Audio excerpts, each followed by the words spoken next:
finance, a la shmup. What's the difference between taxable and untaxable investment returns? For starters, a return refers to getting more than $1 back after you've invested that dollar. Sure, you can invest $1 and get a negative return, but, nobody goes into an investment hoping to lose money, other than the, geniuses in Congress. The ultimate untaxed return is the IRA, or the 401k pension system, and it's not really untaxed. It's more like a delayed tax because you pay the money when you take it out. In that system, investors sock away modest amounts of money each year for decades, not having to pay taxes on them until after they're about 70 years old, and then they gradually withdraw money from their pension funds, spending it on golf, third marriages, and dentures. But key note here, an IRA is not untaxed, it's simply deferred tax, meaning that as you withdraw money from your pension, you are then taxed at your ordinary income rate. But people like doing this because we have a progressive tax system where from like 0 to 10 grand, the tax is almost nothing. From 10 grand to 30 grand, it's low. And like over $500,000, it's like really high. Got its progressive in quotes there, as we ruefully say.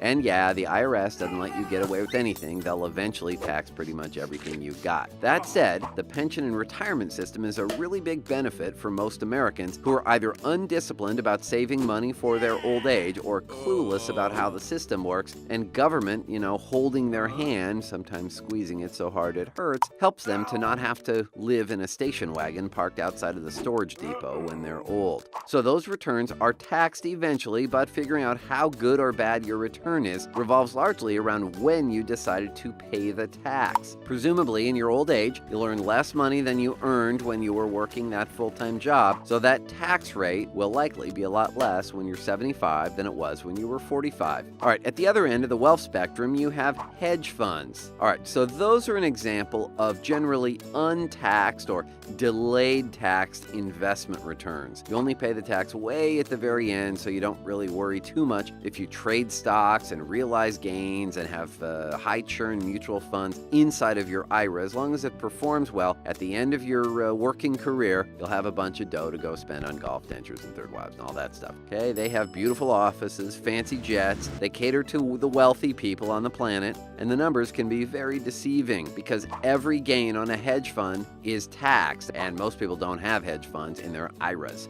Got it? All right, well, here's a scenario. A soon-to-be retired proctologist who's at the rear end of his career invests in a hedge fund, and this is not inside of his IRA, this is just his personal investing in the hedge fund. The manager claims he's up 50% this year, and the proctologist is licking his chops, thinking his $1 million is now worth $1.5 million. But oh, that is so not the case. Instead, the hedge fund charged a fee of 2% for managing the money, so take that 50% gain down to 48%, and in fairness, many hedge funds quote a net number, but we're just giving you something gross here to chew on. The hedge fund also took a 20% success fee, or profit participation fee, or carry, such that the investor paid another 9.6% in fees, which then get subtracted off the top. See, we did the math there, 9.6, 20% of that 48. The investor now has a pre-tax return of about 38% and change. Still not bad, but an up 50% year for a hedge fund is like a top 5% all-time kind of return if they were in fact hedged, meaning most hedge funds give up much of their gains by protecting themselves in case a bomb hits in the Middle East and the market goes down a lot. That's hedged, right? But some hedge funds don't really hedge themselves, and so they can have big numbers. All right, so now comes the taxes. Hedge funds generally realize gains entirely in the year in which they profit. That is, the 38% gain is taxed entirely at the very high ordinary income rates. So the hedge fund itself, after tax for a 50% tax bracket payer, is really only returning 19% to the investor after tax, not 50. Yikes, what seemed like the monster year was really, well, a good year, kinda eh.